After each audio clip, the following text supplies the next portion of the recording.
Dans cet épisode, mon invité et moi allons parler de photojournalisme, de se faire oublier, de composition, des différents angles pour aborder une histoire, d'editing, d'ouvrir son esprit et d'aller chercher de l'aide là où on la trouve, et de pourquoi, contrairement à ce qu'on pourrait imaginer, nous aimons tous les deux les gens qui nous détestent.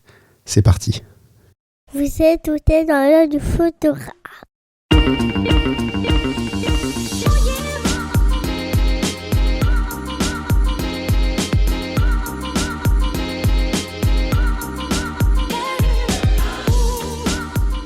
Bienvenue dans ce podcast par un photographe sur un photographe pour les photographes. Je suis Julien Pasternak et aujourd'hui, je vous emmène dans l'œil de Fred Marie. Et bonjour Fred. Salut Julien. Je suis enchanté de te rencontrer. On ne se connaissait pas encore avant cet épisode. Et tu m'as été recommandé par Joël Verbrugge, qui est membre de ton groupe Destination Reportage et qui t'a chaleureusement recommandé. Donc, bienvenue dans le podcast. Ce que je te propose, c'est qu'on va commencer tout de suite par le vif du sujet. Et je vais te demander de faire ton petit elevator pitch. Donc, je rappelle le principe. Tu montes dans un ascenseur. Il y a Steve Jobs dans cet ascenseur. Et tu as quelques étages pour lui expliquer ce que tu fais. D'accord. Déjà, je vais lui demander un autographe, comme tous les groupies. Normal. Puis après, je vais lui proposer de venir dans mon podcast aussi. Non, et puis après... T'as perdu 2 étages déjà là. Ah merde, j'ai perdu 2 étages. Alors, moi, je m'appelle Fred, je suis photoreporter. Je fais pas mal de choses en milieu de la photo, mais essentiellement, je travaille pour la presse magazine sur des thématiques. Les 2 thématiques principales que sont la défense, le milieu militaire et le voyage et les sports extrêmes. Et à côté de ça, je me vois comme un entrepreneur. Donc, j'ai monté une entreprise qui me permet de faire de la vente de formation en ligne et en présentiel. Et là, il y a pas longtemps, j'ai monté aussi une agence de photoreporters, donc pour permettre à d'autres photographes de vendre leurs photos, qui est une suite logique avec ce que je proposais en termes d'accompagnement. Maintenant, en termes de diffusion. Tu parlais de reportage militaire et de sport un peu extrême. Pourquoi ces thématiques-là spécifiquement, ça t'est tombé dessus ou tu étais déjà intéressé par les sujets ? Ouais, c'est plus une question d'opportunité. J'ai commencé dans la presse en 2011-2012, où je bossais pour un média qui s'appelle La Dépêche du Midi, qui est un groupe de PQR, de presse quotidienne régionale, dans le sud-ouest. Moi, je suis de Toulouse. Et du coup, je couvrais l'actualité au quotidien pour ce quotidien. Et dans l'actualité quotidienne, il y avait plein de sujets divers et variés, et notamment l'actualité d'une caserne militaire qui est basée à côté de Toulouse. Et j'ai commencé à faire des sujets sur ça, donc les cérémonies militaires, les préparations de départ en opération. Et en fait, je me suis fait prendre au jeu parce que j'ai couvert 1 entraînement, 2 entraînements, 3 entraînements, et puis après on m'a proposé de partir sur des missions pour faire des reportages dessus. Et du coup, j'ai rencontré des gens très intéressants. Donc d'abord les parachutistes, après je suis allé dans les Alpes. Moi, j'adore la montagne, donc du coup, j'ai rapidement rencontré aussi des chasseurs alpins. Et au final, quand tu vois l'autre côté de l'uniforme, quand tu vois les gens sous l'uniforme, façon de parler, tu te rends compte que c'est des gens, en fait, tout à fait normaux et parfois même extraordinaires dans le sens où ils vivent des choses, ils font des choses qui sont assez uniques et sans être là. On a l'impression quand on voit un militaire que c'est quelqu'un de froid, la machine à tuer, tout ça. Et en fait, t'es pas du tout dans le truc. Quand tu discutes avec eux, c'est des gens très sympas et même passionnants et passionnés. Enfin, passionnants parce qu'ils sont passionnés. Dès que tu vois les coulisses de toute façon de quelque chose, t'es souvent très très surpris de Exactement. ce que tu vas découvrir derrière. Et c'est souvent beaucoup moins romancé et extraordinaire que ce que tu imagines. Et c'est souvent des gens normaux en fait et des choses très normales que tu vas trouver. C'est quoi ta formation ? Alors, j'ai fait une licence d'histoire géo. Ensuite, j'ai basculé en master de journalisme à Sciences Po Toulouse. Et quand je suis arrivé à Sciences Po, j'ai commencé directement à bosser pour la Dépêche du Midi. Et de fil en aiguille, j'ai commencé à travailler pour des agences de presse photo, notamment Abaca et Best Image, qui font du news et du politique. Et après, j'ai commencé à bosser pour les magazines en direct.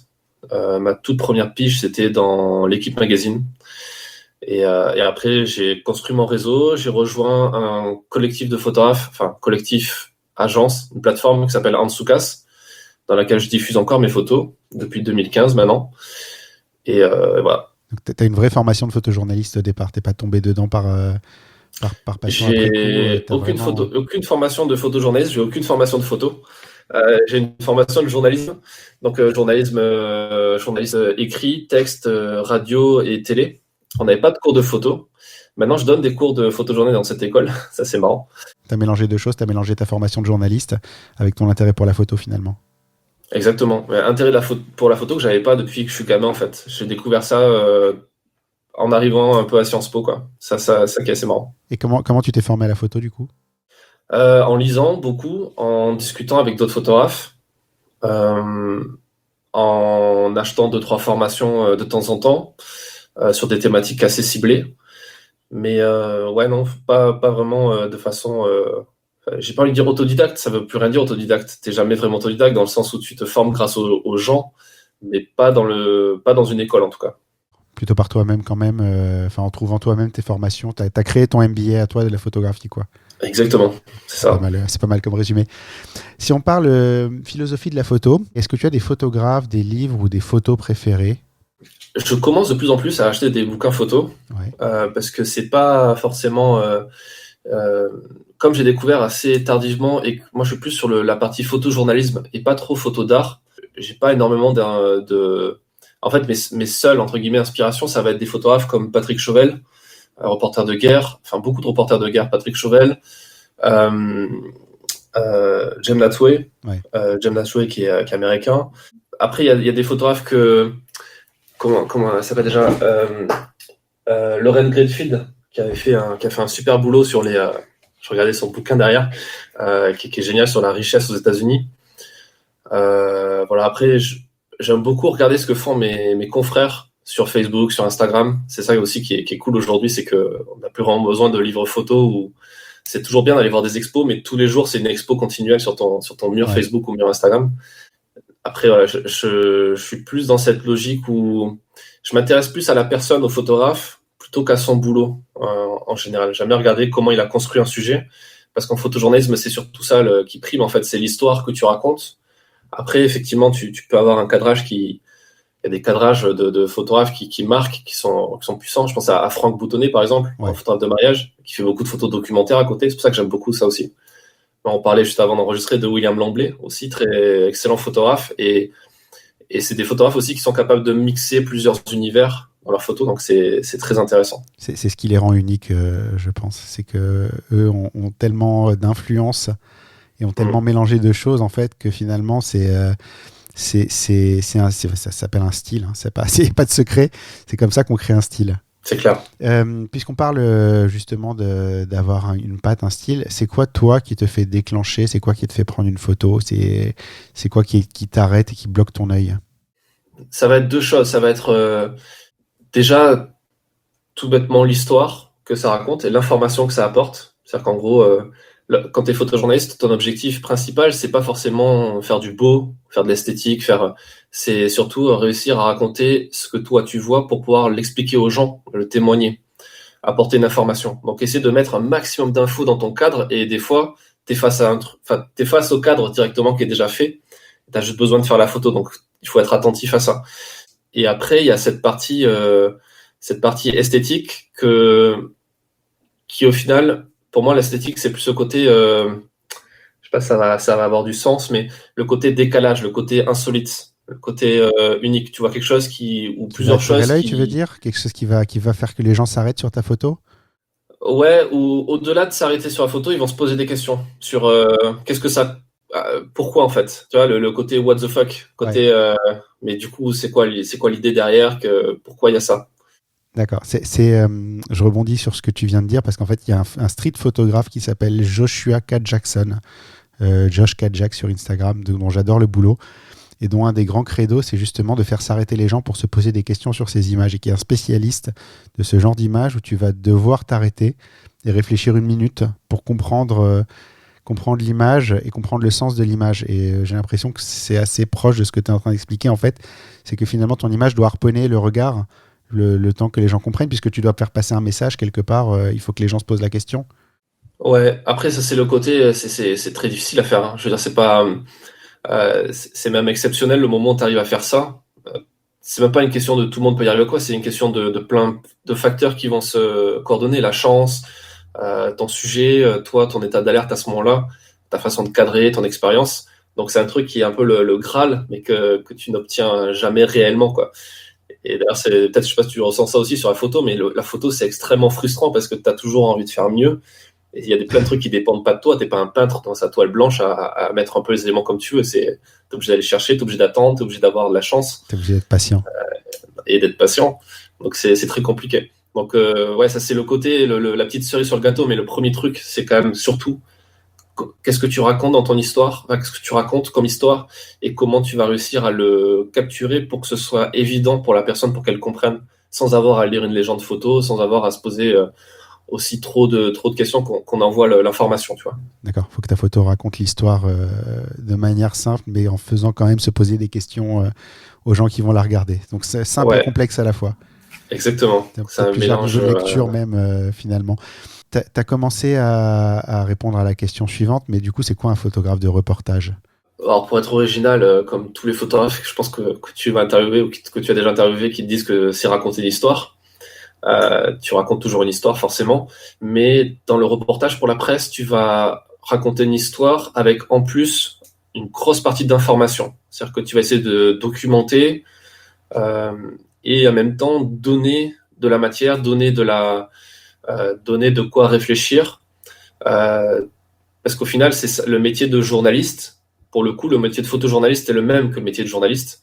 C'est d'apporter une information, de la vulgariser et de la rendre intelligible. Informer, c'est mettre en forme. Donc tu mets en forme quelque chose pour que les gens comprennent. J'avais une question parce qu'en parcourant un peu ton portfolio, on voit que tu as fait des reportages sur des sujets qui ne sont pas forcément faciles, et notamment des zones de guerre.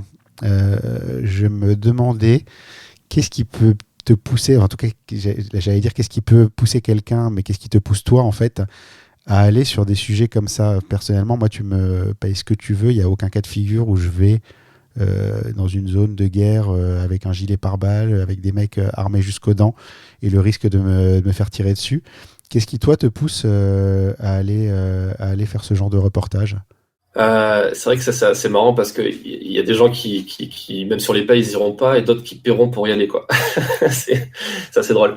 Alors, moi, je me vois pas comme reporter de guerre au sens, c'est pas vraiment de sens premier, mais je suis pas comme Patrick Chauvel ou. Si je peux juste compléter ma question par la question suivante, mais comme ça, ça peut cadrer un petit peu aussi.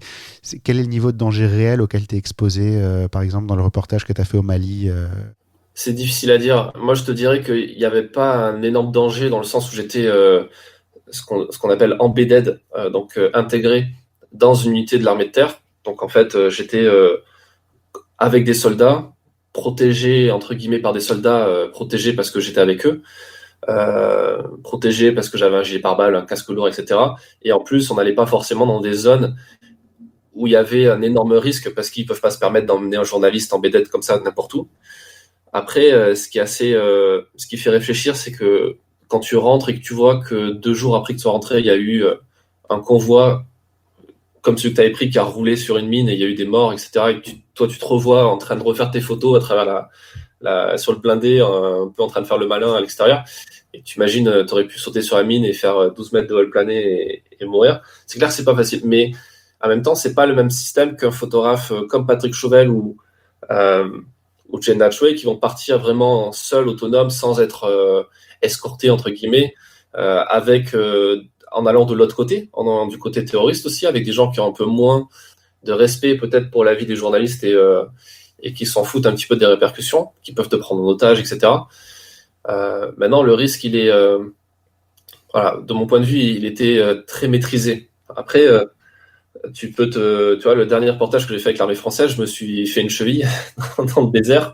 Finalement, alors, t'as pas de risque de mort ou quoi, mais dans certains contextes, tu te rends compte que quand tu es en montagne et que tu te blesses en montagne, que tu n'as plus d'eau, plus de vivres, etc., il y a des gens qui meurent comme ça. Donc, parfois, ça peut être plus dangereux de faire un reportage sur ça que partir en zone de guerre, quoi. D'accord. Effectivement, c'est des sujets physiques en tout cas. Et du coup, alors, qu'est-ce qui te pousse, on va revenir à la question d'origine, qu'est-ce qui te pousse à aller sur ce genre de sujet? Alors, pour répondre à la question, je veux dire, comme façon, j'ai enfoncé une porte ouverte, mais l'adrénaline, la curiosité. Maintenant, j'ai pas ce sentiment d'addiction à ça. C'est-à-dire que, comme toi, il va falloir négocier pour que je puisse partir, prendre des risques aussi, parce que je veux prendre des risques maîtrisés et surtout qui sont rentables, hein, tout simplement. Mais ouais, la curiosité te pousse à faire des choses que beaucoup de gens n'auraient pas envie de faire. Tout simplement de sortir de ta zone de confort, en fait, hein, sans aller en zone de guerre. Juste le simple fait de faire quelque chose que naturellement t'as pas forcément envie de faire. Après, il y a un gros truc aussi qui marche bien, c'est le côté tu veux finir quelque chose. Tu sais, le cerveau humain déteste le vide et déteste ne pas terminer quelque chose. Et quand tu fais un reportage sur l'armée ou sur une unité, tu les suis en France en train de se préparer. Tu sais que les mecs vont partir pendant 4 mois en zone de guerre. Tu as envie de savoir qu'est-ce qui se passe quand ils ont pris l'avion, qu'est-ce qui se passe quand ils arrivent dans ce pays qu'ils connaissent pas, qu'est-ce qui se passe. Du coup, cette curiosité te pousse à aller voir les gens et du coup, de faire abstraction. En fait, ça devient... tu te dis, en fait, j'ai pas trop le choix que d'aller là-bas ou que de faire telle ou telle action. Tu fais partie du groupe quelque part. Tu te Ouais. considères comme faisant partie du groupe en tout cas? Oui, parce que même si c'est temporaire, tu restes pas 4 mois avec eux, mais tu restes que 2 semaines, tu es obligé de t'intégrer parce que du coup, pour pas passer pour le touriste ou pour la personne qui s'en fout de tout ce qu'il voit, enfin, t'es obligé de prendre part au truc. T'es pas Donc, qu'un ça œil implique, extérieur en fait. non, en fait, quand t'es photojournaliste, c'est bien, enfin, ça, c'est ma vision des choses, mais c'est pas forcément celle de tout le monde. Moi, j'aime bien m'effacer. Quand je suis avec des gens, je dis tout le temps aux gens, faites comme si j'étais pas là. Alors, c'est pas forcément facile selon les situations, mais en général, j'arrive bien. Les gens me disent, attends, on te sent pas là, en fait. T'es là, mais t'es pas là, quoi. Donc, tu dois pas être acteur. Tu l'es quelque part, par défaut. T'as pas le choix, t'es là. Ça implique que les gens se comportent d'une façon pas naturelle.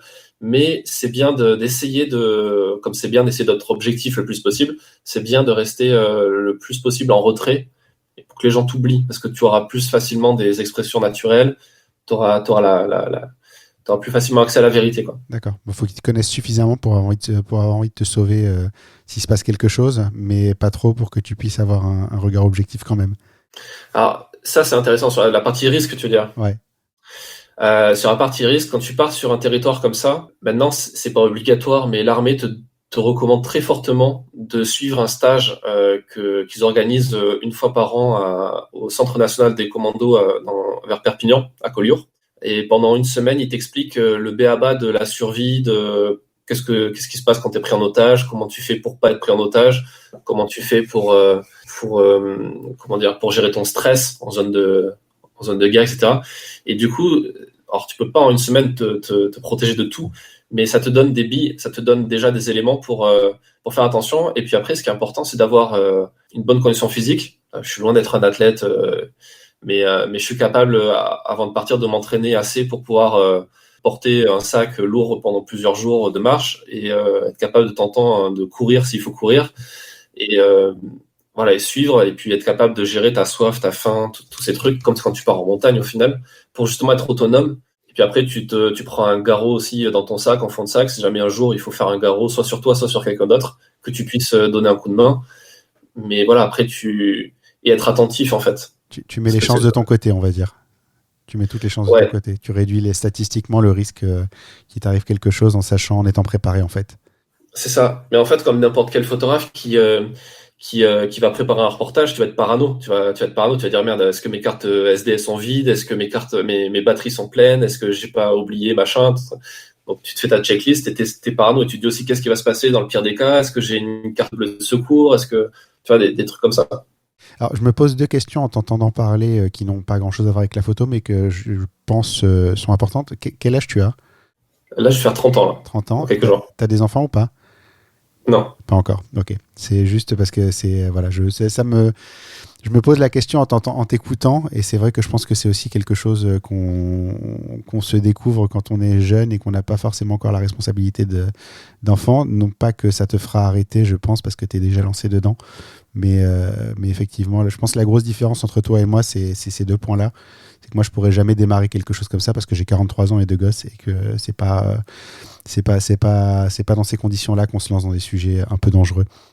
En fait, tu as un peu tous les cas de figure au final. Quand tu regardes les reporters de guerre, tu prends des Patrick Chevelle qui a 3 ou 4 pensions alimentaires. Tu prends des gens comme Éric Bouvet, que j'ai pas cité, mais aussi une bonne inspiration pour moi. C'est pareil, qui est marié, qui a des enfants. J'ai un grand espoir de l'inviter un jour dans le podcast, Éric Bouvet. C'est un de mes gros objectifs. Je te conseille, ouais. Très intéressant. Et tu prends t'as beaucoup de gens comme ça qui ont des enfants et ou une vie de famille et qui après c'est une question d'organisation. Et non, mais c'est de risque même. Enfin, est-ce que tu prends les mêmes risques quand tu as des enfants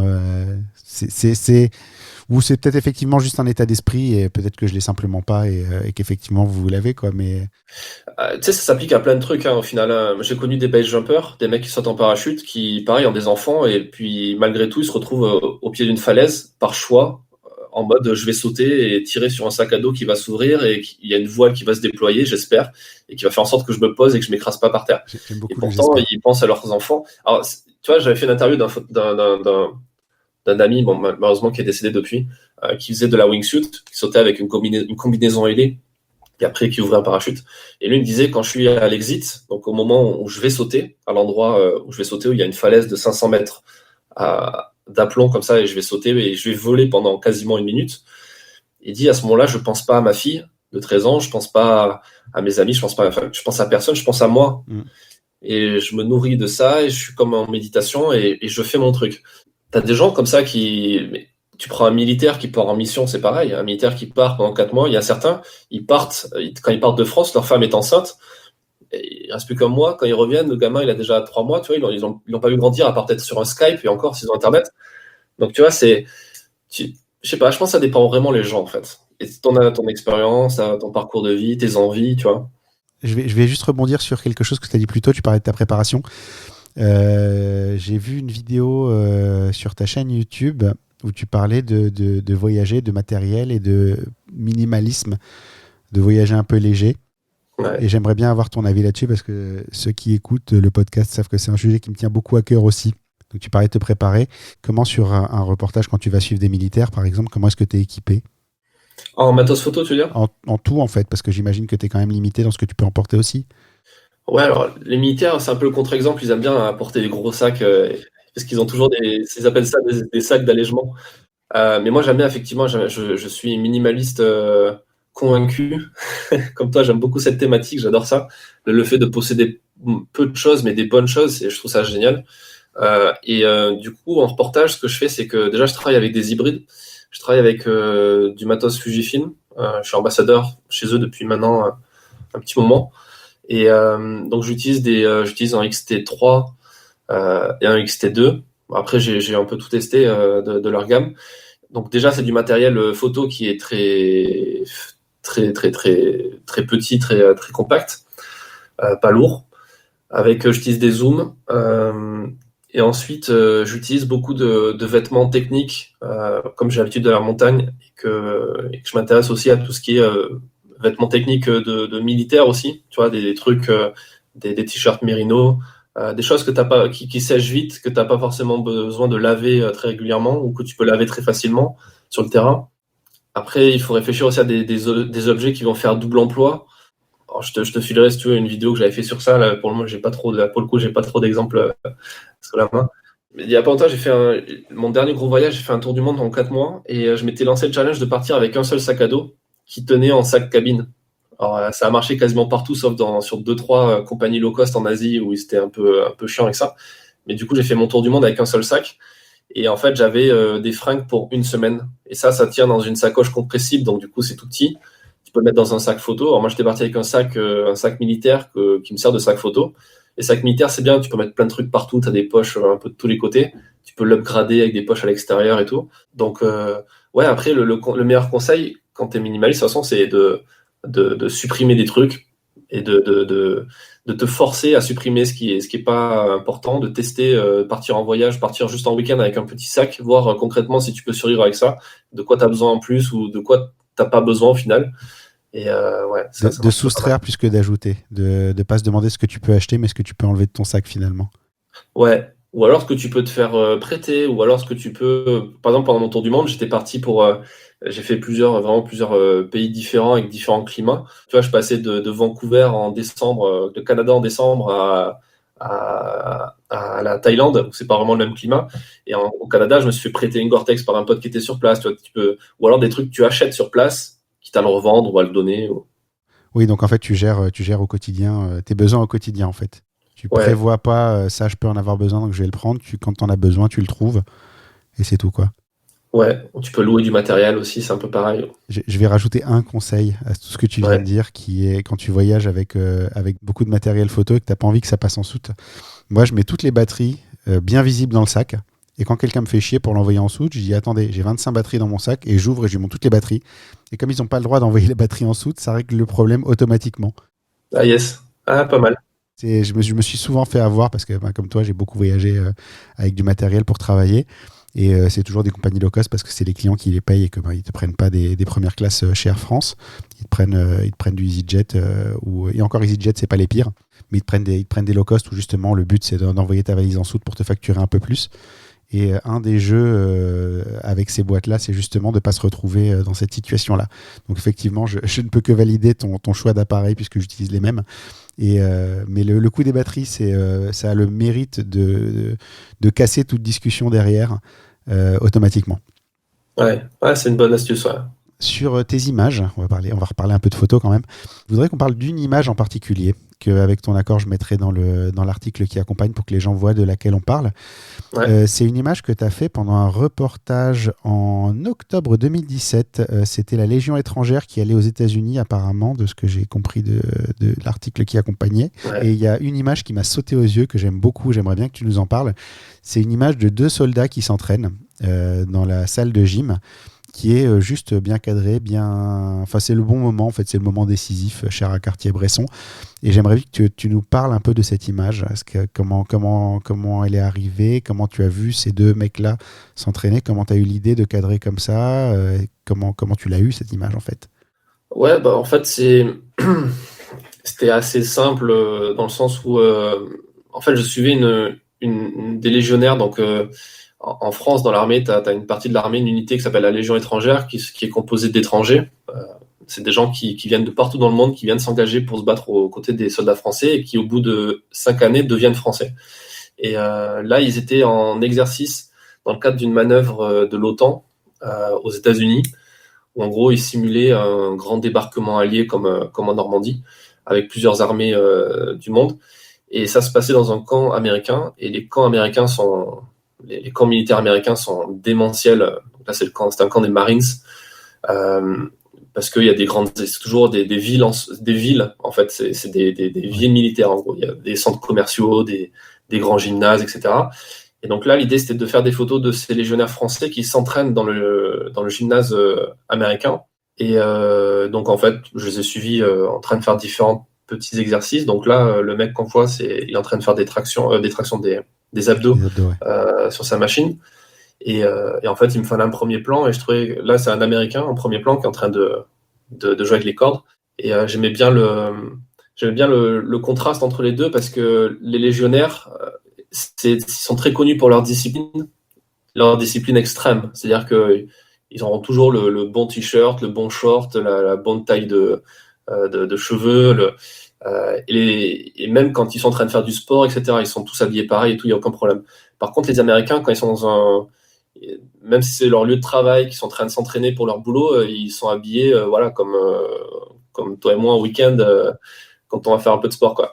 Et ouais, j'aimais bien le contraste. Après, sur le côté, le mouvement, moi j'aime beaucoup composer mes photos avec un premier plan. C'est quelque chose qui donne de la force à une image, qui donne du dynamisme. C'est la solution de facilité, hein. Maintenant, je suis formaté à faire des photos qui peuvent marcher pour faire des doubles pages photos pour les magazines. Ça, c'est une photo, elle aurait pu faire une double page parce que tu peux écrire sur le sol, tu vois, tu peux écrire le titre du reportage sur le sol. J'essaie de faire en sorte de laisser de l'espace à certains endroits pour faciliter le travail des graphistes. Et ensuite, j'essaie d'enchevêtrer correctement les plans. Donc là, le fait de l'avoir entre les cordes, en fait, tu vois la scène, tu regardes, tu trouves ça intéressant, tu te poses, tu prépares tes réglages, c'est assez simple. Et après, tu attends le bon moment pour faire ta photo, et puis tu mets une petite rafale pour avoir le mouvement au bon moment, pour avoir le mec qui est justement pas sur une corde. Voilà, c'est pas très compliqué en soi, ça demande de l'observation. Et après, moi, je suis persuadé aussi que, à force de regarder des photos, sans le vouloir, tu reproduis aussi certains cadrages ou certains détails de cadrage de trucs que tu as déjà vu à gauche, à droite. Tu vois. Ça formate ton œil. Comment ? Ça formate ton œil, en fait, de voir les photos des autres, même si tu n'en rends pas forcément compte. Mais c'est intéressant ce que tu viens de dire, parce qu'effectivement, c'est une dimension qu'on retrouvera pas forcément dans les autres prises de vue. C'est ce côté, avoir besoin de laisser de la place à un graphiste pour composer sa page, pour insérer des titres. Et c'est vrai que c'est très spécifique au côté reportage, justement. On ne va pas le retrouver dans du mariage, on ne va pas le retrouver dans d'autres disciplines. Mais de penser à ça, c'est vrai que c'est à son importance aussi, et c'est une vraie différence entre ton métier et les autres métiers de photographe. Ouais, c'est clair. Une autre grosse différence, je pense, entre toi, qui ne devrait pas être d'ailleurs une différence, mais qui, dans la pratique, l'est souvent, c'est sur le tri des photos. Ouais. Et ça, je pense que tu vas peut-être avoir beaucoup de choses à dire. Moi, je l'ai vu, ce tri sur ton site en parcourant les albums. J'aurais voulu savoir 2 chiffres. C'est quoi le volume de photos que tu ramènes de chaque reportage, et c'est quoi le nombre de photos que tu rends ? Alors, ça dépend forcément du type de reportage, mais il y a certains reportages où je vais pouvoir, en une semaine, je vais faire peut-être 7 ou 8 000 photos. Et après, c'est la phase d'editing, elle est assez... elle va dépendre de ce que je vais faire des images derrière. Mais en gros, en général, je fais une première phase d'editing où je choisis tout ce qui est exploitable. Je supprime jamais vraiment mes photos. Je sauvegarde sur différents disques durs. Mais je mets des petits drapeaux sur Lightroom pour sélectionner toutes les photos exploitables. Donc du coup, après, je les fais apparaître que elles, et du coup, tout ce qui est pas bon, ça n'apparaît plus, même si c'est toujours là. Dans tout ce qui est bon, dans tout ce qui est exploitable, il y a forcément beaucoup de doublons, donc des photos qui se ressemblent. Ce que je fais, c'est que je fais une autre sélection par-dessus, où là, je vais mettre des petites étoiles, où je vais sélectionner beaucoup moins d'images. Je vais pas avoir de doublons, mais je vais quand même avoir un gros volume d'images avec beaucoup d'informations à chaque fois. Et ensuite, c'est là où je vais réfléchir à encore plus, j'ai déjà un peu réfléchi avant, mais je vais réfléchir surtout à quel est mon angle de reportage.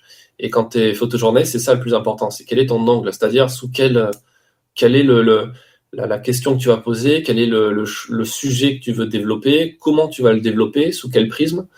Est-ce que ça va être plus le prisme économique, écologique, sociétal, etc. Et tu vas essayer de raconter une histoire avec ces photos. Et du coup, là, tu vas devoir supprimer ce qui ne correspond pas à cet angle et aller chercher ce qui correspond. Et c'est là où tu peux avoir plusieurs histoires dans ton histoire. Et moi, c'est ce que je fais systématiquement, parce que en étant photographe indépendant, tu ne peux pas te contenter d'un seul angle pour une seule histoire. Tu es obligé si tu veux vivre de ce métier, tu es obligé de vendre ton reportage plusieurs fois, donc à plusieurs magazines différents. Et donc, du coup, tu peux pas vendre le même angle à tous les magazines. Il faut que tu aies un angle différent à chaque fois. Et d'ailleurs, chaque magazine a sa propre ligne éditoriale, donc a un angle spécifique de préférence. Donc, à toi de trouver les différents angles. Donc ça se passe avant de partir, pendant que tu fais tes photos, parce que tu peux l'affiner, et surtout après, ou une fois que tu as fini, là, tu vas réfléchir, ok, là, je mets de côté ces photos, parce que ça peut faire un angle sur ce jeune adolescent, machin, et ça, c'est pour de la presse adolescente, genre Géoado, etc. Ou ça, non, c'est plus sur la partie religieuse. Donc là, hop, c'est une nouvelle langue dans l'histoire. Et donc là, tu vas faire plusieurs editings. Mais en règle générale, un editing, quand tu présentes ton travail, que ce soit aux rédactions, sur une plateforme de diffusion comme une agence, un collectif, etc., ou que tu envoies un mail, etc., il faut qu'il soit le plus réduit possible. C'est-à-dire que le truc à comprendre, c'est less is more. C'est ce que disait Steve Jobs, ce que disent beaucoup de gens, c'est que le moins tu en montres, le mieux c'est, parce que tu vas montrer que ce qui est impactant, ce qui est vraiment le meilleur du meilleur, et surtout ce qui est cohérent par rapport à ce que tu veux expliquer, ce que tu veux montrer, quelle est ta démarche, quel est le sujet que tu veux expliquer, comment tu veux le traiter. Donc, réduire tout temps, ce qui est très compliqué, surtout quand toi, tu as vécu le truc. C'est pour ça que c'est intéressant de le faire en équipe, de le faire avec d'autres gens autour de toi. Moi, je le fais de temps en temps avec d'autres gens, c'est-à-dire quand j'ai des doutes, j'appelle des potes, je leur envoie la sélection, et eux, ils vont faire un editing eux-mêmes en disant, moi, j'aurais viré ça, ça, ça et ça. Et il faut être impitoyable, en fait. Il faut être capable d'être froid, distant. C'est pour ça qu'il faut laisser passer aussi un peu de temps avant de vraiment faire un editing. C'est bien de laisser du temps entre les editings.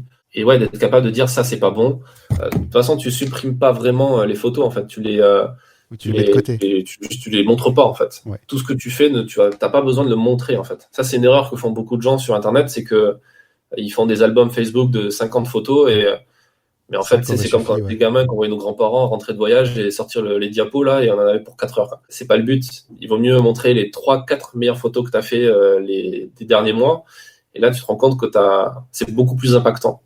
Oui, les gens se souviennent de toi en plus, parce que la plupart du temps, les gens retiennent une image de tout ce que tu as montré. Et c'est autant rendre la recherche beaucoup plus facile pour eux, en fait.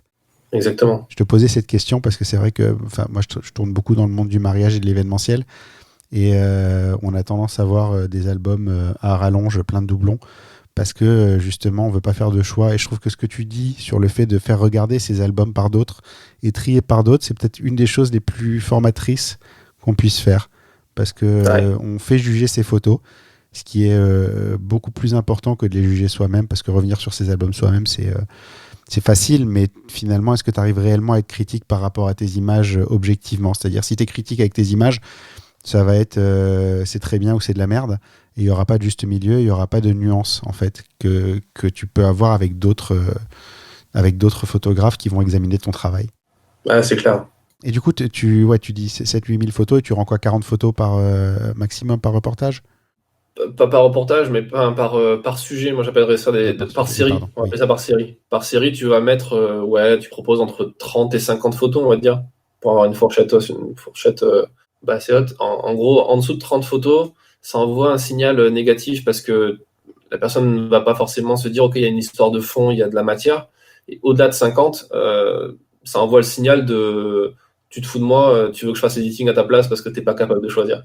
Et ça, c'est un problème, ça dessert beaucoup de photographes, le fait de faire un mauvais editing dans le sens montrer trop d'images redondantes ou pas assez bien placées, qui sont pas dans le bon ordre aussi parfois. C'est quand tu as passé 2 semaines sur le terrain, c'est pas l'ordre chronologique qui prime dans ta façon d'éditer, il faut remettre les choses, faut pas les mettre dans l'ordre justement chronologique pour avoir un vrai ordre, une vraie logique.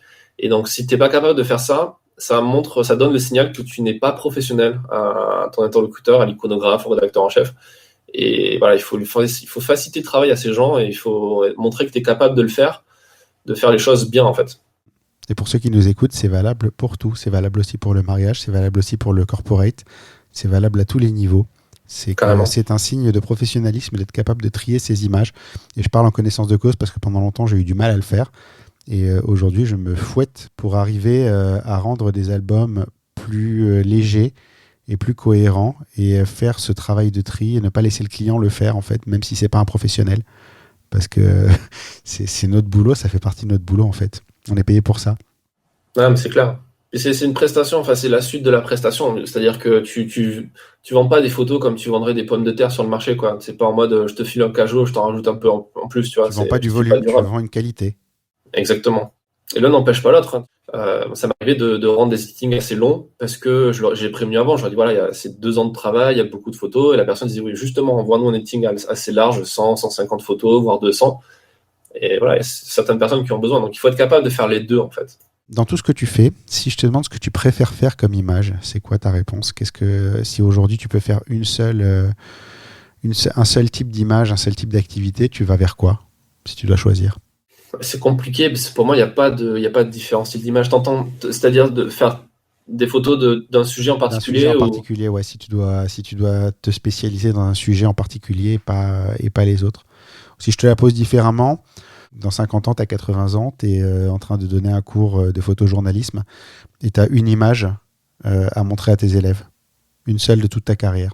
Ça sera une photo qui a été publiée déjà.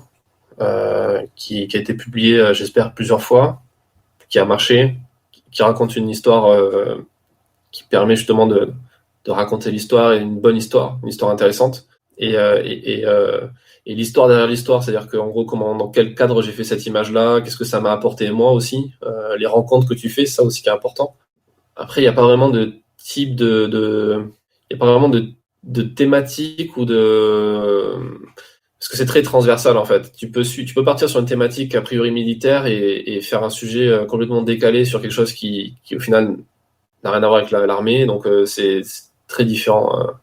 C'est assez compliqué. Mais c'est ça la richesse du métier de photojournaliste aussi, c'est que t'as pas forcément besoin d'être tout le temps dans une case. Et si t'as Eric Bouvet, un de ces quatre, je pense qu'il te le dira mieux que moi, parce que lui, il explique qu'il a un peu souffert de ça, du fait qu'on met les photographes dans des cases et qu'on l'a appelé reporter de guerre, alors que lui, il soit pas du tout reporter de guerre, qu'on l'a appelé reporter de paix quand il allait faire le reportage sur le Burning Man.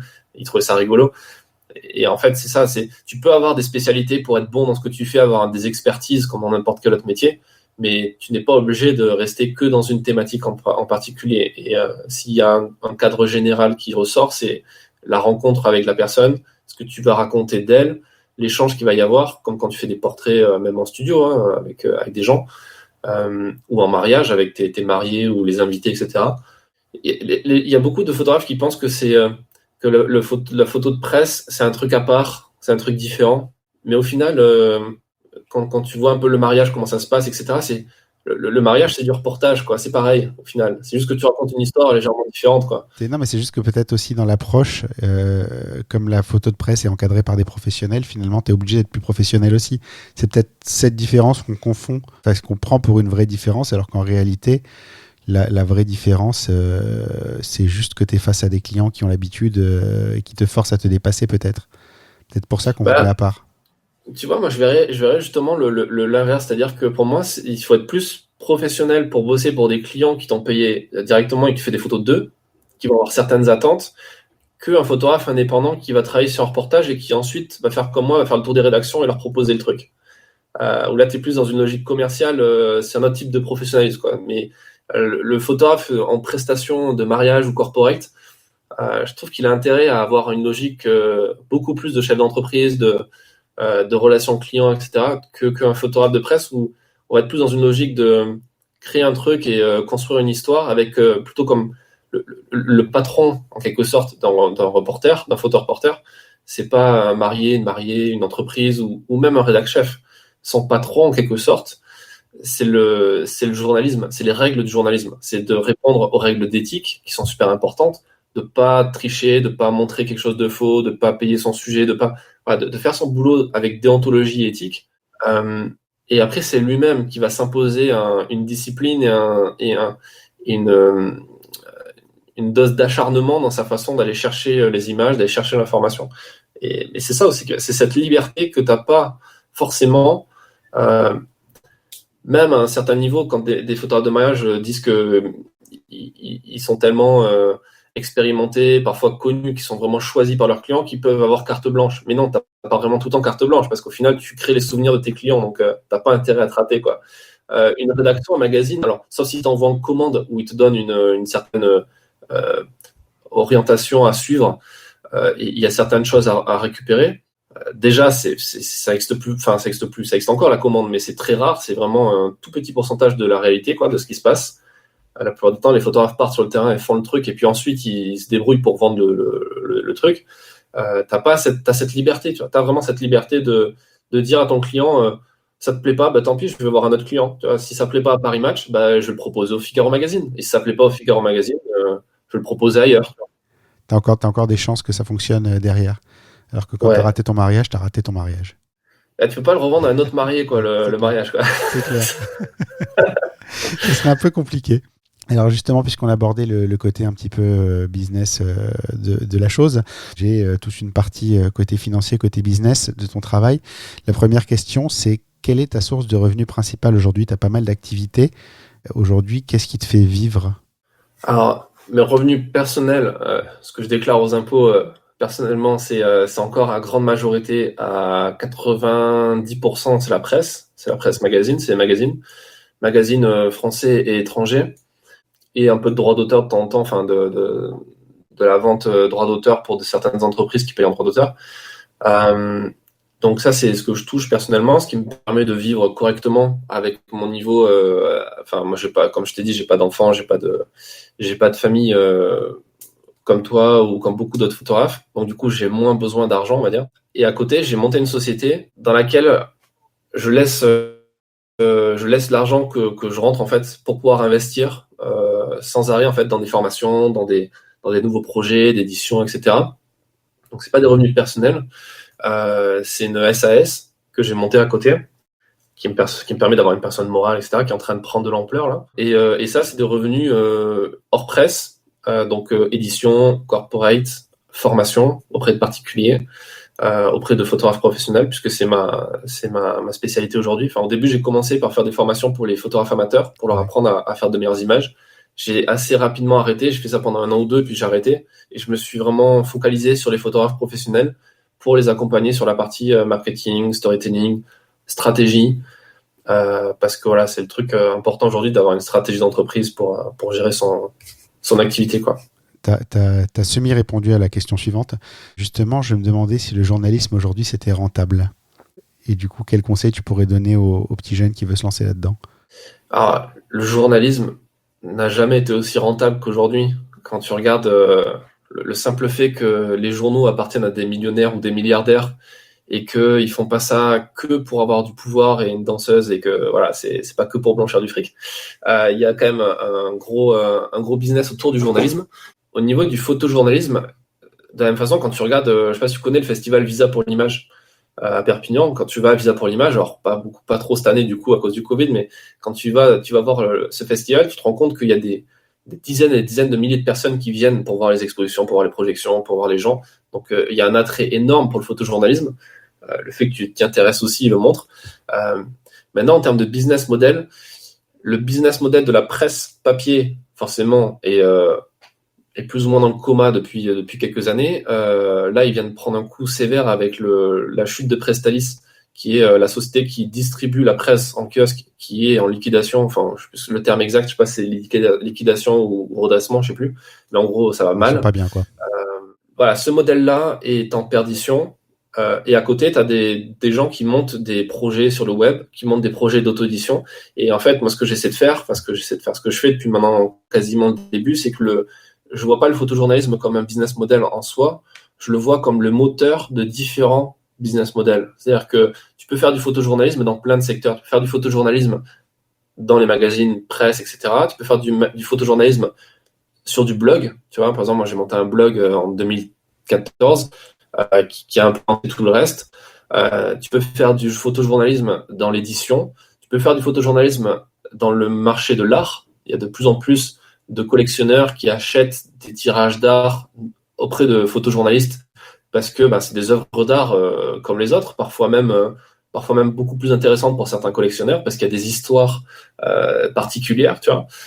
Donc moi, je crois beaucoup au marché de l'art et je pense que c'est ça qui va demain être un gros moteur pour les photojournalistes indépendants. Il y a la partie formation, il y a énormément de choses autour du photojournalisme. Donc oui, le photojournalisme peut être rentable en termes de fric, si on veut être très pragmatique. Et ce qui est génial surtout, c'est que c'est pas qu'une histoire d'argent, parce que le photojournalisme, en tout cas pour moi et pour pas mal de gens autour de moi, de gens avec lesquels je me suis entouré, c'est plus presque une mission de vie, tu vois. C'est une philosophie, c'est un lifestyle, c'est une façon de voir le monde et de vivre, tout simplement, parce que c'est te laisser guider par ta curiosité, aller comprendre, essayer de comprendre pourquoi ça fonctionne de cette façon, pourquoi le monde il fonctionne de telle ou telle façon, d'aller dans les endroits où il se passe des trucs et arrêter de regarder la télé et essayer d'aller voir par soi-même. Tu vois, il y a quelques mois, je suis parti à Hong Kong, ça m'intriguait énormément de voir comment ça se passe concrètement, les affrontements dans les rues Hong Kong. Quand tu es sur place et que tu es face à la charge des flics, forcément, c'est pas pareil que quand tu es devant TF1. Et puis, c'est pas les flics français non plus là-bas. Non, ils sont légèrement différents. Ouais. Ils ont moins de pression. Ouais. Et du coup, c'est un truc que tu peux pas. C'est pour ça, au début, on parlait de partir en reportage de guerre. Il y en a il faudrait payer cher pour y aller, et d'autres qui seraient prêts à payer pour le faire. Moi, ça m'est arrivé. C'est épisodique, mais ça m'est arrivé d'avoir des gens autour de moi qui me demandaient de venir avec moi en reportage en zone compliquée et tout, et qui étaient prêts à payer, machin. Enfin, c'est assez marrant parce que c'est des trucs que l'argent peut pas acheter, en fait. Le fait d'avoir des expériences uniques, de vivre des aventures dont tu sais que peu de gens pourraient vivre. Le concept le journaliste, tu sais, on parle du quatrième pouvoir. Il y a plein d'histoires tu prends l'affaire du Watergate, tu prends plein d'histoires. Tu vois Mediapart aujourd'hui, le boulot qu'ils font, les journalistes ont un pouvoir de nuisance, mais aussi de création énorme, de pouvoir destituer, de faire tomber des présidents, etc. Et quand tu vois sur le terrain comment ça se passe, pour avoir accès à une information, tu vas te retrouver dans des endroits où tu n'es pas censé être là. Tu vas dans des endroits, moi je me suis retrouvé dans des hélicoptères de combat, dans des endroits où on fabrique des satellites, dans des zones blanches, enfin je ne me rappelle plus le terme exact, mais des chambres blanches, il me semble. Des trucs complètement délirants où tu te dis, mais t'es pas censé être là, mais t'es là parce que tu fais ton taf. En même temps, t'es pas là pour le tourisme, même si pour toi, tu te prends un peu pour un touriste, c'est rigolo. Mais voilà, c'est le côté, au-delà de voir l'argent que ça va te rapporter et l'argent que ça va te coûter. C'est l'aventure. Ouais, c'est la vie l'expérience que tu vas avoir. Tu vois. Assez différent, c'est une vie assez différente. Ouais. Pour rebondir sur ce que tu disais un petit peu plus tôt, tu disais que le journalisme c'est aujourd'hui un univers beaucoup plus varié que ce qu'on peut en garder comme image des années précédentes, et notamment tu parlais de livres, et sur ton blog je suis tombé sur un article sur l'auto-édition, et il me semble que t'as auto-édité une partie de tes livres, mais pas tous. T'en as qui sont édités par des éditeurs, j'allais dire normaux, je pense pas que ce soit le bon terme, mais des éditeurs installés et posés. Et du coup, je voulais te demander ce que tu pensais, toi qui as des points de comparaison, de l'auto-édition. Moi, je pense que l'auto-édition et l'édition traditionnelle sont complètement compatibles, et ça doit être dans la stratégie d'un photographe, il doit y avoir ces deux éléments. C'est-à-dire que l'édition traditionnelle va te permettre d'avoir accès à un système de diffusion que tu n'aurais jamais eu avant, d'être diffusé en librairie, à la Fnac, etc. D'avoir aussi l'avis d'experts qui vont bosser avec toi sur un projet, une éditrice qui a l'expérience du marché, qui sait faire parce qu'elle a déjà fait, un graphiste qui va super bien bosser, et puis toi, une liberté financière parce que c'est pas toi qui prends les risques financiers. En contrepartie, tu vas toucher qu'un tout petit pourcentage de ton travail. Par contre, à côté, quand tu fais de l'auto-édition, tu vas toucher forcément la plus grosse partie du bénéfice parce que c'est toi qui as fourni tous les investissements. Mais par contre, tu auras un champ de diffusion restreint à ton réseau à toi et ce que tu arriveras à construire. Mais le fait d'avoir les deux, c'est la meilleure façon de le faire parce que l'édition va te permettre de te faire un nom, de te faire une recommandation, une crédibilité, une autorité. Le statut d'auteur, même si pour moi ça veut pas dire grand chose parce que tout le monde peut devenir auteur et il y a rien de plus facile, quoi. T'écris un PDF, tu le mets sur Amazon et ça y est, t'es auteur. Mais mine de rien, dans l'esprit des gens, ça joue beaucoup. Le fait de dire voilà, je suis auteur, j'ai écrit tel livre, ok, tu pèses un petit peu dans l'esprit des gens par rapport à ça. Et derrière, si en plus tu es capable de faire de l'auto-édition, donc de gérer un projet, parce que c'est énorme hein, comme boulot, c'est un truc titanesque à chaque fois, mais derrière, en termes de finances, tu peux générer un chiffre d'affaires annuel en quelques mois et surtout avec pas de clients pénibles en fait. C'est-à-dire que tu peux concrètement dire j'ai pas envie de travailler avec toi, je bosse sur mon projet, mon livre, et potentiellement il va me rapporter 30, 40, 50 000 euros parce que derrière je peux faire des marges très intéressantes, je peux gérer tous mes coûts et en plus si je trouve une audience derrière ou des partenaires qui m'apportent une audience, c'est relativement facile. D'accord, finalement, il faut mixer un petit peu les deux, c'est-à-dire que tu as besoin de l'édition traditionnelle pour développer ta notoriété quelque part, parce qu'ils vont te faire accéder à des publics que tu n'aurais jamais touchés, et tu peux tirer profit de ça pour auto-éditer derrière un livre et le faire beaucoup mieux fonctionner. Donc il y a un vrai mix à faire. Vivre de l'édition seulement, j'avais interviewé justement une des éditrices de Erol avec qui j'avais bossé sur mon podcast et elle disait mais chez nous il y a quasiment personne qui vit de ses droits d'auteur de livres, ils sont obligés de faire autre chose à côté. Et la différence voilà entre quelqu'un qui va vivre indirectement d'un bouquin et quelqu'un qui va juste le faire de façon épisodique, c'est que la première personne a réussi à comprendre cet intérêt et à le transformer derrière dans son activité, dans son business en quelque chose de rentable, quelque chose qui rapporte de l'argent, quoi. De toute façon, je pense que le business model d'Erol, c'est de prendre des spécialistes d'un domaine et de leur faire écrire des livres sur le domaine, ce qui implique que tu ne peux pas être édité chez Erol si tu ne vis pas déjà du sujet que tu traites. Si on parle communication, je voudrais parler de la place de la communication dans ton travail qui a l'air assez importante quand même. La première chose déjà que j'ai remarqué, que j'avais pas encore vu sur des sites, tu as une vraie présentation PDF avec des stats des trucs vraiment précis sur ton site internet. Donc quand on te recherche, on sait précisément quelle est ton audience et à quoi tu as accès, ce que tu amènes à quelqu'un qui voudrait travailler avec toi. Ça vient d'où ça? C'est ta proximité avec la presse qui t'a appris à fonctionner comme ça? C'est quoi? Non, c'est plus l'univers du web marketing et de l'entrepreneuriat que j'ai découvert quand j'ai commencé quasi mon début vers 2013-2014, où j'ai rencontré des entrepreneurs, j'ai compris ce que c'était la stratégie d'entreprise et en termes de communication derrière, l'intérêt de bien cibler les gens à qui tu t'adresses et la façon de leur véhiculer un message et des entreprises dans le secteur du voyage qui sont des gens que je ciblais quand j'ai lancé mon blog Destination Reportage qui était sur la photographie de voyage. Ils ont besoin d'avoir un truc genre un PDF qui leur explique pourquoi bosser avec toi, quelle est la valeur que tu peux leur apporter. Et le PDF, c'est génial parce que ça te permet de le transférer par mail très rapidement, de dire à la personne clique dessus, tu le télécharges, de l'imprimer si tu as besoin de l'imprimer. Voilà, tout simplement. Après, quand tu vends la presse, tu proposes aussi des PDF quand tu fais des synopsis. Moi, c'est un truc que je fais systématiquement, c'est la méthode qui marche le mieux. J'ai rien inventé, hein. C'est tout ce que tu vois que j'ai fait jusqu'à maintenant.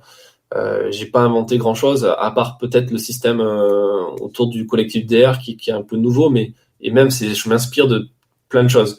C'est-à-dire je prends des trucs un peu partout et je l'assimile à mon projet. D'ailleurs, il me semble avoir lu sur ton blog un article sur le photographe Lego, je crois, c'était ça, le photographe Lego. où tu parlais justement du fait d'aller chercher des pièces dans différents domaines et c'est exactement la vision que j'ai aussi. Et je pense que c'est la vision qu'ont beaucoup d'entrepreneurs.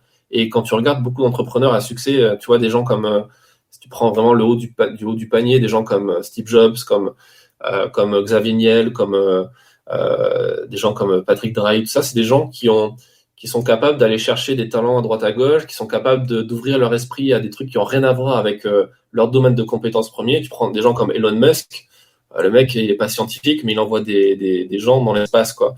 Il n'est pas électricien, mais il est capable de faire une bagnole électrique. Et c'est jamais toi tout seul qui fais le truc en fait dans ton coin, tu es obligé d'aller chercher à droite à gauche. Donc dans ma façon de communiquer, je teste beaucoup de choses. Et j'ai aussi j'ai beaucoup appliqué le concept Lean Startup, tu sais, je sais plus quel américain avait sorti ce bouquin Lean Startup où tu apprends un peu comme à faire une startup, c'est-à-dire tu testes un truc. Tu as une hypothèse comme un scientifique, tu penses que les gens vont être intéressés par telle thématique, ben tu fais un premier test auprès de cette population, tu proposes quelque chose d'une certaine façon et tu vois la réaction des gens. Si les gens aiment bien, bah, tu continues. Si les gens commencent à t'insulter, ben, t'arrêtes. Donc, c'est pour ça que dans ma façon de communiquer, il y a beaucoup cet esprit-là, quoi. J'ai testé plein de trucs. J'ai testé tous les supports. J'ai une chaîne YouTube, j'ai un podcast, j'ai pas mal de trucs où je teste plein de trucs différents. Je fais beaucoup de pubs Facebook aussi. Je me suis beaucoup fait insulter sur les pubs Facebook aussi. Oui, c'est assez marrant. C'est classique parce que c'est assez drôle. On te reprochera toujours d'essayer ce genre de choses et on oubliera un peu facilement tout le boulot qui va derrière et que à un moment, il faut le mettre devant les yeux des gens, quoi. Ouais. Mais en fait, tu te rends compte qu'au final, de toute façon, ça sert à rien de vouloir être lisse, tu vois, et vouloir plaire à tout le monde et faire exactement ce qu'on attend du truc. Moi, j'aime bien justement l'inverse, en fait. Moi, ça m'ennuie très rapidement le côté lisse et sans. C'est un peu comme quand tu es dans ta zone de confort, tu vois. Il vaut mieux tester de nouveaux trucs. Et si tu vois quelqu'un n'est pas d'accord avec toi, ben, tant mieux, quoi. C'est génial. Moi, je suis content de voir des gens qui ne sont pas d'accord avec moi parce que j'ai envie de comprendre pourquoi ils ne sont pas. Est-ce que je fais une connerie ou pas? Comment je la résous? Est-ce que justement, je ne fais pas une connerie? Il faut que j'aille encore plus loin pour l'expliquer. Tu vois, c'est vachement intéressant, je trouve. C'est un point commun de tous ceux qui se mettent en danger, en avant dans ce genre d'aventure, genre les podcasts, les YouTube, ce genre de choses, les blogs, et qui essaient de développer quelque chose réellement comme ça, parce que tout le monde a un blog aujourd'hui, mais tout le monde ne cherche pas à le développer. C'est qu'à un moment, je pense qu'on a tous compris qu'on ne peut pas plaire à tout le monde. Et j'avais cette discussion avec Sébastien Roignan, donc tu vois, on est dans la famille. Mais moi, personnellement, je sabre le champagne quand quelqu'un m'aime pas dans ce genre de choses, parce que dès que quelqu'un commence à me cracher dessus, ça veut dire que je suis pas lisse et j'ai un avis suffisamment tranché pour ne pas chercher à plaire à tout le monde et pour qu'il soit intéressant, parce que finalement, c'est chiant les gens lisses. Non, mais c'est clair. En fait, c'est clair. Et c'est le concept de haters qui a été popularisé avec YouTube, Facebook et tout. J'ai un de mes mentors en marketing qui dit si tu t'es pas fait insulter avant midi, c'est que t'as pas bien fait ton boulot, quoi. Et je trouve ça génial, en fait, le concept parce que quand tu regardes, ça te permet ça permet d'écrémer dans ton cercle de relations et d'éviter les personnes toxiques, nocives, hypocrites, etc. Sans tomber dans la parano, mais c'est bien d'avoir à l'esprit ce genre de choses. Et ensuite, ça te permet les gens qui seront qui auront le même mindset que toi, qui auront les mêmes atomes crochus que toi, ils vont justement se reconnaître dans ce message-là et ils vont te rejoindre. Et tu en seras que plus fort au final. Tu vois. Non, mais je pense que les haters, c'est un vrai indicateur de succès, en fait.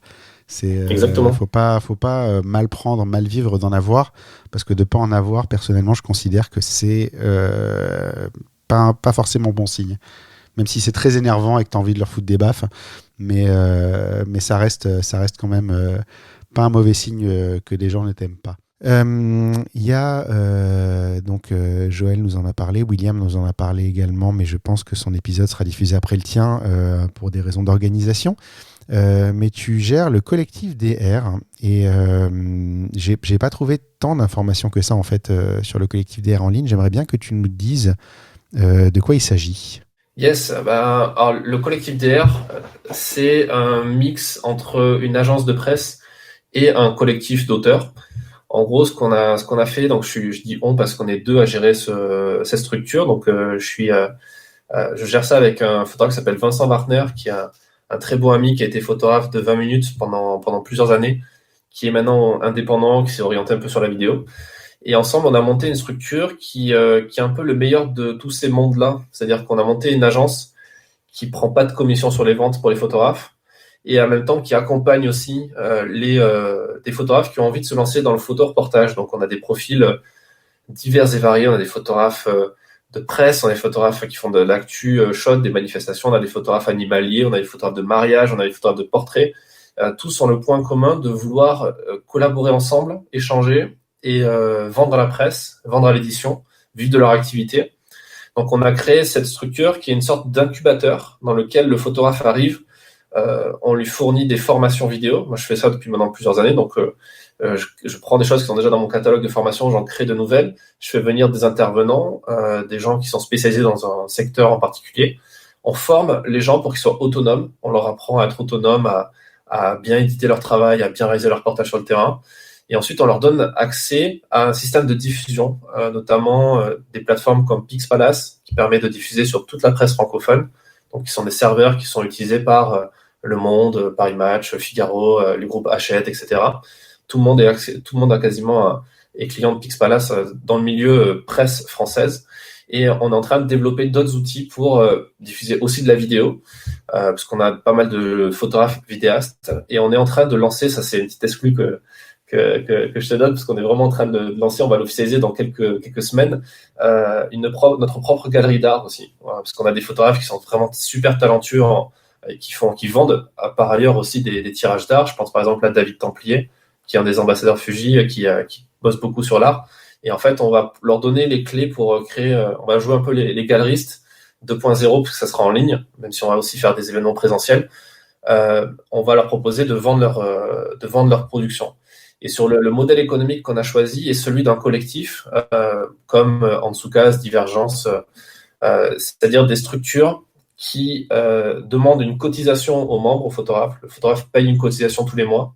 Et en contrepartie, il a accès à 100% des gains sur ses ventes. Donc, un peu comme quand tu acceptes... En fait, c'est un peu comme un groupement d'entrepreneurs, tu sais, les BNI, les choses comme ça, où tu payes une cotisation au mois ou à l'année. Et après, à l'intérieur, tu as accès à un réseau, une communauté très soudée, parce qu'on a un groupe Facebook, on se réunit en présentiel quand on peut. On a des gens un peu partout en France et même partout dans le monde, puisque maintenant, on est une cinquantaine et même plus. On est en train de grossir. Et chacun apporte des contacts, des réseaux, son réseau personnel. On a un carnet d'adresse commun et un support de diffusion commun. Puis le fait de devoir payer un abonnement, du coup, tu investis dans le collectif réellement. Tu participes parce que ça te coûte. Donc, il faut que tu... Exactement. Et pour être complètement transparent, tu vois, l'argent de ces cotisations sert à payer tous les services qu'on paye nous à titre collectif, du coup, comme par exemple Pixpalace, Pixtrack aussi pour pouvoir avoir un support juridique quand on te vole une photo, pour avoir quelqu'un qui peut récupérer de l'argent pour cette photo. Notre photothèque interne aussi, où on inclut nos propres clients, et après tous les supports accessoires, le site internet commun, etc. Et surtout l'accompagnement, les formations qu'on fait à ces gens. Et on garde aussi une partie de cet argent pour investir dans des projets. Là, on est en train d'investir dans des tirages photos, dans des catalogues d'expos. On va s'orienter aussi sur de l'auto-édition, de l'édition. Donc, pour pouvoir avoir... En fait, notre modèle économique fait que plus on est nombreux, même si on ne veut pas être excessivement nombreux, on ne va pas être plusieurs centaines, on va rester à taille humaine. Mais plus on est structuré, plus on est nombreux, plus on a les moyens de nos ambitions derrière pour investir et en faire profiter le collectif. Donc, tu les encadres dans leur pratique du photojournalisme et tu leur apportes tous les outils qu'il leur faut et tous les conseils qu'il leur faut en fait. Exactement. En fait, c'est la continuité de ce que je fais depuis maintenant 3-4 ans avec les formations que je fais pour les professionnels. C'est-à-dire que jusqu'à maintenant, je les formais, je partageais mes connaissances avec beaucoup de contenu gratuit, les podcasts et tout, et un peu de contenu payant qui permettait de financer tout ça, avec des formations vidéo et des e-books. Là, ce qui manquait à ces gens, c'est la diffusion et l'accompagnement personnalisé et surtout la communauté. Moi, je crois beaucoup à ça, en fait. Je crois beaucoup à l'esprit communautaire et le mot, tu vois, le mot communauté, communautarisme est ultra connoté négativement. Mais au final, c'est ce qui fonctionne dans une société, ce qui fonctionne même au niveau du business. Quand tu regardes les entrepreneurs qui ont réussi le plus, le mieux, c'est des gens qui sont dans des communautés d'entrepreneurs. Tu vois, on parlait des BNI, sans tomber dans le truc sectaire, des francs-maçons, des machins, ça reste quand même ce système-là qui est le plus adapté pour quelqu'un, pour grandir, parce que c'est comme une deuxième famille, en fait, avec des gens sur lesquels tu peux compter. Moi, il y a des gens à qui je sous-traite aussi du travail, tu vois, pour ma boîte à côté. Ça, je m'en sers en quelque sorte comme base pour recruter des gens dont je sais qu'ils bossent bien, qu'ils ont du talent, qui sont fiables. C'est marrant parce que on a cette discussion de ton côté aussi, dans le podcast qu'on a enregistré chez toi. Donc Exactement. je vous renverrai, je mettrai le lien dans les notes d'épisode pour que vous puissiez écouter Exactement. cette conversation-là également qui va se développer très fort dans l'épisode chez Fred. Ouais. On s'est fait ce petit crossover qui est super intéressant, ouais, c'est clair. Dernière question côté business, est-ce que tu gagnes bien ta vie aujourd'hui et combien de temps tu as mis à en arriver là ? Alors, aujourd'hui, je gagne bien ma vie parce que j'ai créé un environnement qui est favorable. C'est-à-dire que j'ai assez de revenus avec la presse pour pouvoir gagner bien plus qu'un SMIC tous les mois, même si c'est très irrégulier. En fait, moi, je vois ma trésorerie à l'année, pas au mois, parce qu'il y a certains mois où je vais rien produire, donc je vais quasiment rien gagner. D'autres mois où je vais faire coup sur coup des publications à 2, 3, 4, 5 000 euros. Et tu vois, tu vas te retrouver à faire des mois géniaux et puis des mois où c'est un peu le désert. Mais dans ta gestion et quand tu as une société en plus à côté avec une trésorerie qui fonctionne, avec voilà, des capacités aussi à déclencher des revenus avec des revenus récurrents. Par exemple, j'ai des photos en banque d'images ou j'ai des formations en numérique, en digital, donc sur lesquelles j'ai pas vraiment de coûts marginaux, pour ceux qui comprennent ce langage un peu économique, qui permet justement de générer comme ça, un peu comme ta propre planche à billets, ce qui est assez pratique. C'est cool. Et puis après, j'ai pas les charges, même si c'est pas vraiment des charges, mais niveau comptable, j'ai pas la charge d'enfant. C'est quand même assez cool par rapport à ça. Mais ça a mis, pour répondre à ta question, je pense que ça a mis entre 4 et 5 ans pour que ça fonctionne bien. Donc, tu vois, j'ai commencé ce métier, j'ai commencé la photo de presse en 2010-2011. Voilà, ça reste quand même assez récent à l'échelle de quelqu'un, quoi. On va attaquer la conclusion de l'épisode. Si je te demande quel est le pire moment de ta carrière ? Alors, le pire moment de ma carrière, je pense que c'est, comme pas mal de photographes, c'est le jour où on m'a volé un sac de matos, qui est à la fois un des pires moments de ta carrière, mais un des plus porteurs de leçons, parce que derrière, tu fais gaffe où tu mets tes affaires. Parce qu'en gros, on m'avait piqué un sac de matos photo à Barcelone, avec à l'intérieur... il y avait, je crois, 5000 balles de matos. Il y avait un D4 à l'époque, un Nikon D4 qui était même pas le mien, que j'avais en location, enfin, qu'un pote m'avait prêté pendant que le mien se faisait réparer, etc. en SAV. J'ai mis 2 ans remboursés, et puis les optiques, les cartes mémoire, le portefeuille, heureusement, il n'y avait pas l'ordi. La question que tout le monde va se poser, c'est est-ce qu'il y avait le reportage ? Il y avait une partie du reportage. Heureusement, j'étais assez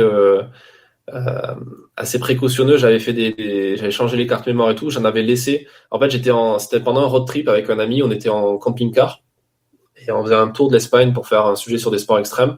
Et j'avais laissé dans son camping-car ce soir-là, quand on était parti avec ce matos-là, j'avais laissé dans le camping-car des cartes SD, le disque dur avec tout le reportage. Et en fait, dans le boîtier que je me suis fait voler, il y avait juste les photos de la journée. Donc, c'était pas encore le pire. Mais, T'as mais perdu bon, après, un peu, mais t'as pu sauver le reportage. après, j'ai perdu un disque dur, où ça fait mal aussi de perdre un disque dur. c'est assez horrible. Mais bon, après, c'est super formateur parce que tu sais que il faut toujours avoir tes affaires avec toi. Tu feras plus l'erreur. Non, c'est clair. Par opposition, le meilleur moment de ta carrière? Le meilleur moment, c'est un moment récurrent qui à chaque fois est toujours plus fort. Toujours plus intéressant. C'est quand je reçois ma carte de presse de l'année. C'est-à-dire que c'est con, hein, ça reste un bout de plastique, mais c'est super symbolique. Quand j'ai commencé ce métier, que j'ai vu ce que c'était, que j'ai compris que voilà, quand tu as ta carte de presse, tu fais partie du club en quelque sorte. Et tous les ans, tu dois la renouveler, tu dois envoyer un dossier assez complet avec les bulletins de salaire, etc. Tu dois montrer que tu gagnes ta vie grâce à la presse, que tu es payé pour ça, tout ça. Et quand tu vois qu'en France, on est 35 000 en France à l'avoir, cette carte de presse, tout journaliste confondu, quoi. C'est-à-dire que la personne que tu vois à la télé, que tu écoutes à la radio, qui fabrique les mots fléchés dans Closer, et en photo de presse, on doit être moins de 4 ou 500. C'est un peu comme si tu avais ton diplôme de fin d'année tous les ans, en fait. Tu te dis, OK, j'ai eu ma récompense de l'année, et puis je pars pour une nouvelle année, donc j'ai de l'espoir à continuer là-dedans, et à continuer à faire ma passion. Donc, un peu comme, pour moi, c'est pas du travail, c'est un mix entre mon hobby, mon boulot, mon sport et ma passion artistique, quoi. De pouvoir informer les gens aussi et de vivre ce métier-là.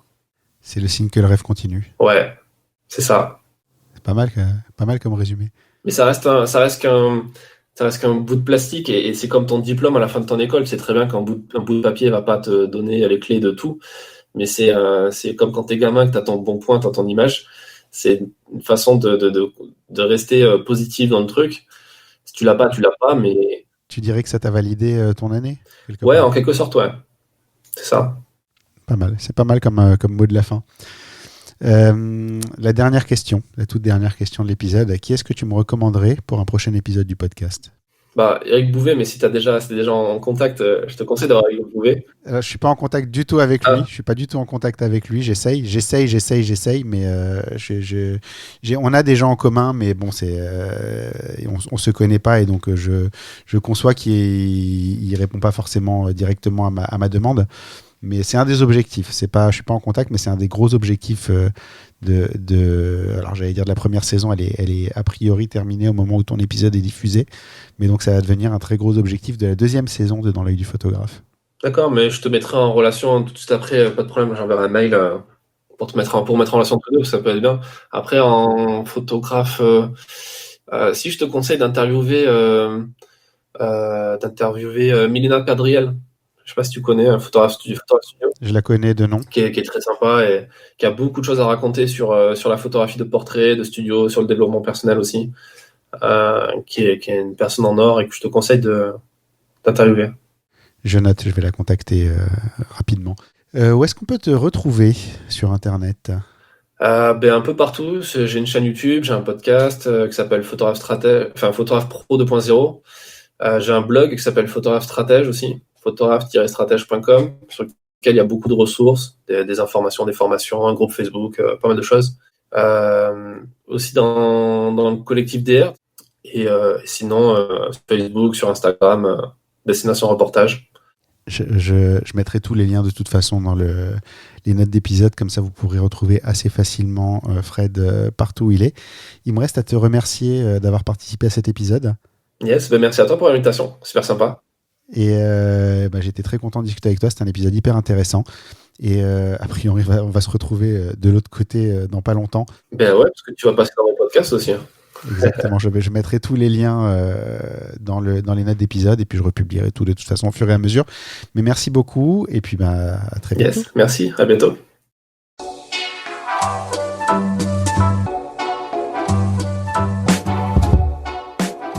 Merci d'avoir écouté cet épisode. N'oubliez pas de laisser une note et un commentaire sur Apple Podcast, c'est important et ça nous aide beaucoup en termes de visibilité. Vous pouvez également aller sur le blog Dans l'œil du photographe à l'adresse www.blodp.fr. C'est tout pour aujourd'hui. On se retrouve au prochain épisode dans l'œil de nouveaux photographes.